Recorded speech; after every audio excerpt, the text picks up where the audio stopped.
Laki-laki yang baligh berakal tidak boleh dalam 7 hari telinganya itu kosong daripada mendengarkan wasiat takwa. Oleh sebab itu, kalau dia tidak ikut pengajian di kantor, tidak menghadiri tausiah di masjid, paling tidak wajib dia mendengar wasiat takwa dari khatib. Ittaqullah, takutlah kepada Allah subhanahu wa ta'ala. Yang jadi masalah, malaikat yang mencatat itu tidak kelihatan, tak nampak dia. Buku yang menjadi catatan amal itu pun tidak nampak. Sorga dan neraka juga tidak nampak, malaikat maut tak nampak, ruh tak nampak, dan puncaknya Allah pun tak nampak. La tudrikuhul absaru, dia tak bisa ditangkap oleh mata. Wa huwa yudrikul absara, tapi dia bisa melihat mata. Kita punya mata tapi tak bisa melihat mata kita, tapi dia melihat mata kita. Wa huwal latiful khabir, dia maha halus, dia maha tahu segala yang tersembunyi. Sekarang kita sedang berhadapan dengan manusia modern yang hanya percaya pada yang dia lihat. Kalau tidak bisa dilihat, tidak bisa dipegang, tidak bisa disentuh, tidak bisa ditangkap dengan panca indera, maka dia tidak ada. Filsafat itu namanya filsafat wujudiyah. Wujudiyah diambil dari kata materi. Materi artinya benda. Materialisme orang yang hanya percaya kalau dia ada. Ini bukan aliran modern. Ini aliran sudah ada sebelum Nabi Muhammad SAW datang. Bisa kita lihat dalam surat An-Nisa ayat 153. A'udzu billahi minasyaitonir rajim. Yas'aluka ahlul kitab. Orang Yahudi meminta kepada Nabi Muhammad SAW an tunazzila alaihim kitaban minas sama'. Mereka mau melihat kitab itu turun dari langit dalam bentuk nyata, bukan wahyu yang masuk ke dalam hati Nabi. Mana Jibril itu? Mana kitab itu? Kenapa dia tidak kertas yang melayang-layang dari langit? Minas sama, kitaban, dalam bentuk buku dari langit. Barulah kami percaya.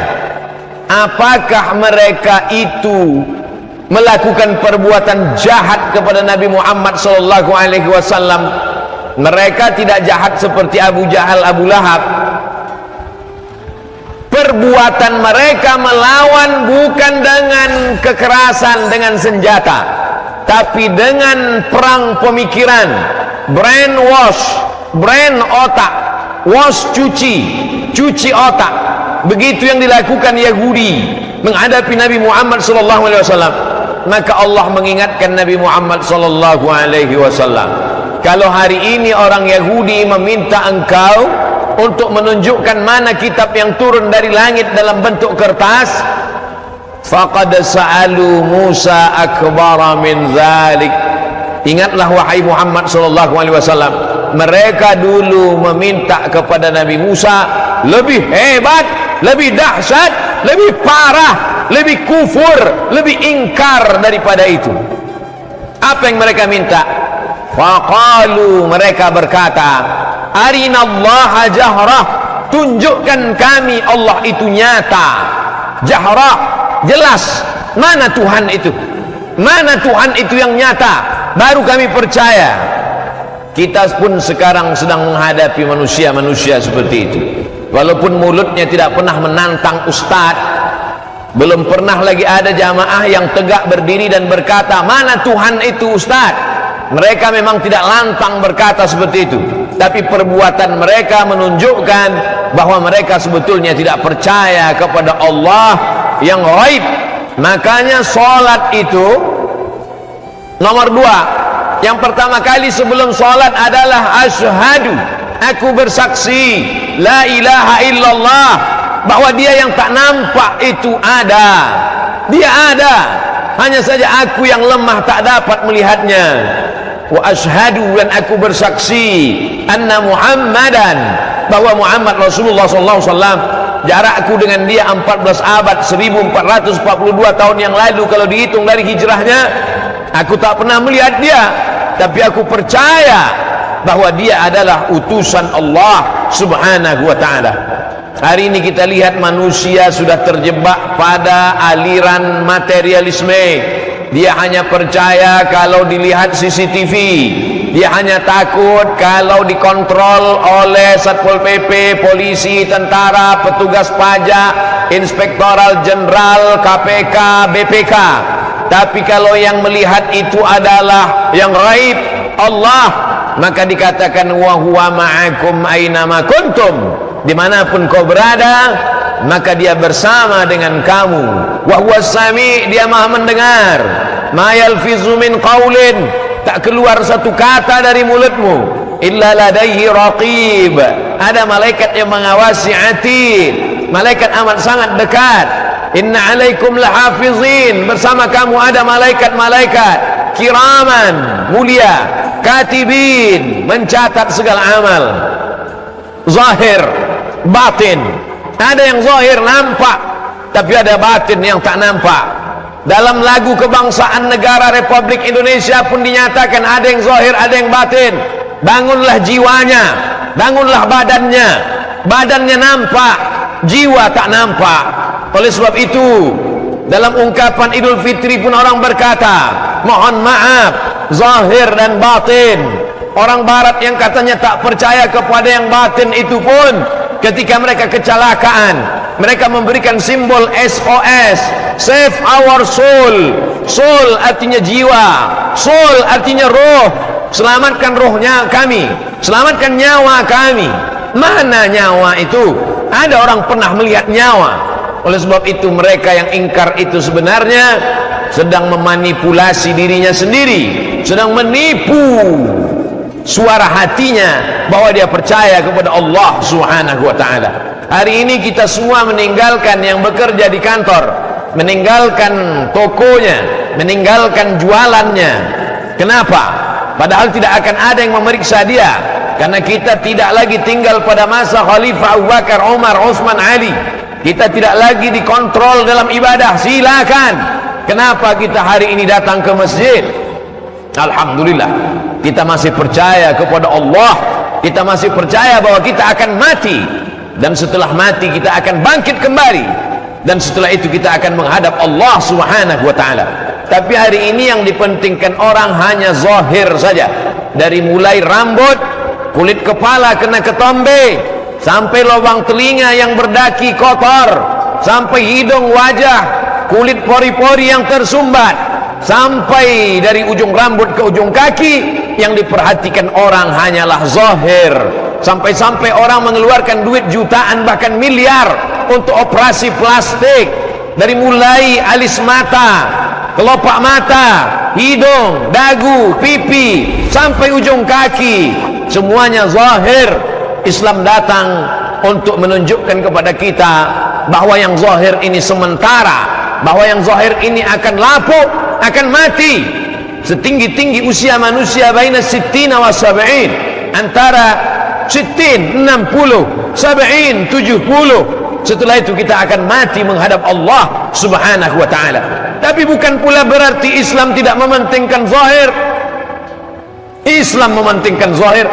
Makanya sebelum kita sholat ada namanya fikih taharah, bersuci, membasuh kemaluan dengan air, mandi, sunnah mandi hari Jumat. Apa maknanya? Islam mementingkan zahir. Makanya ketika melihat wajah di cermin, orang disuruh, diperintahkan untuk seimbang. Allahumma kama hassanta khalqi, sebagaimana kau perbaiki bentuk zahirku, hidungku, wajahku, mataku, kepalaku, fahassin khuluqi, maka perbaiki jugalah akhlakku. Innallaha la yanzuru ila ajsamikum, Allah tak melihat bentuk tubuh kamu, yang gemuk, yang kurus, yang tinggi, yang pendek, yang hitam, yang putih. Wala ila suwarikum, Allah tak melihat rupa kamu, yang mancung, yang pesek, yang buruk, yang jelek. Walakin yanzuru ila qulubikum, yang ditengok, yang dipandang Allah adalah hati kamu. Kenapa yang dilihat hati? Karena dalam hati itulah iman. Kenapa yang dipandang hati? karena dalam hati itulah bersemayamnya bisikan-bisikan setan, alladzi yuwaswisu fi sudurin nas minal jinnati wan nas. Oleh sebab itu Islam amat sangat menganjurkan umatnya untuk memperhatikan kesucian hati. Ala fil jasadi mudghah, ketahuilah dalam badanmu itu ada segumpal. Idza salahat salahal jasadu kulluh, kalau dia baik maka yang lain ikut menjadi baik. Kalau yang segumpal itu baik, matamu menjadi baik. Kalau yang segumpal itu baik, maka kepalamu menjadi baik. Kalau yang segumpal itu baik, langkah kakimu ke tempat yang baik. Kalau segumpal itu baik, ayunan tanganmu ke arah yang baik. Idza fasadat fasadal jasadu kulluh, tapi kalau dia rusak, maka yang lain ikut menjadi rusak. Ala wahyal qalb, dia adalah hati. Yang lain mengatakan jantung, jantung atau hati. Sebagian mengkombinasikan antara keduanya, jantung hati. Di sanalah bersemayam. Oleh sebab itu kita selalu mengusir bisikan-bisikan itu dengan berzikir. Kalau ada orang yang banyak salawat, Allahumma salli ala sayyidina Muhammad wa ala ali sayyidina Muhammad, tujuannya adalah untuk mensucikan hati. Kalau ada orang yang banyak berzikir, afdhalul dzikri fa'lam annahu la ilaha illallah, tujuannya adalah untuk mensucikan hati. Karena dalam hati itu ada karat, dalam hati itu ada noda, dalam hati itu ada kotoran.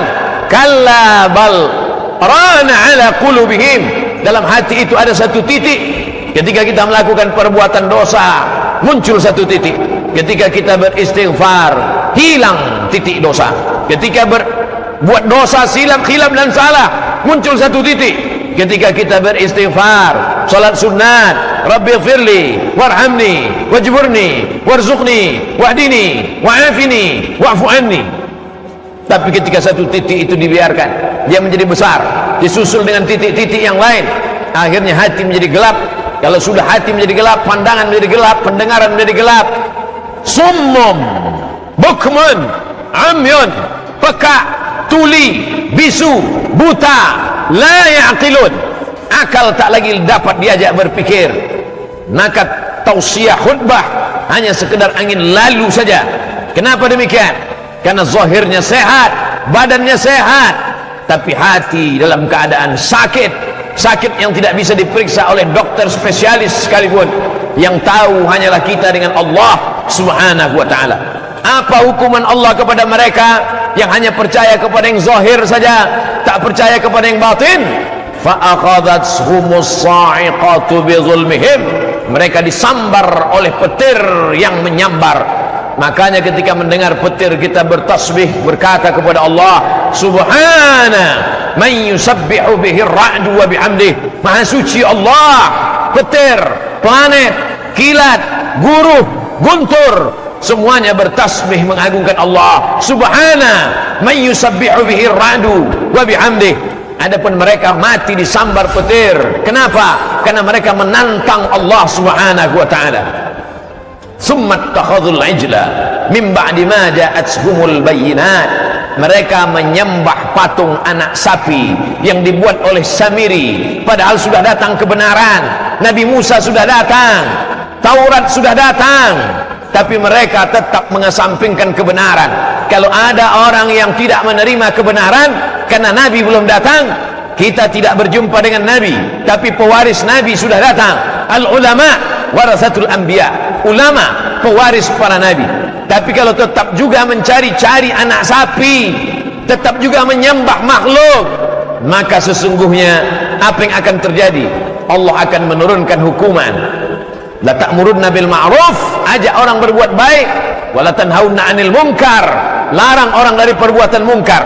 Tidak ada kemungkaran yang lebih hebat daripada menggantungkan harapan kepada selain Allah. Bani Israel menggantungkan harapannya kepada patung anak sapi. Bagaimana dengan manusia modern? Menggantungkan harapan pada SK, menggantungkan harapan pada gaji 13, menggantungkan harapan kepada ruko, menggantungkan harapan kepada kebun. Ketika hasil tidak sesuai, maka muncul kekufuran kepada Allah subhanahu wa ta'ala. Kita disuruh berusaha. Idza qudiyatis shalah, kalau salat sudah dilaksanakan, fantashiru fil ard, bertebaranlah di atas muka bumi. Kita memang disuruh untuk mengurus kebun, tapi jangan nyutkan harapan, gantungkan harapan kepada makhluk, karena kita akan kecewa. Gantungkanlah harapan kepada Dia, Hayyun la yamut, Dia maha hidup dan Dia tidak akan pernah mati.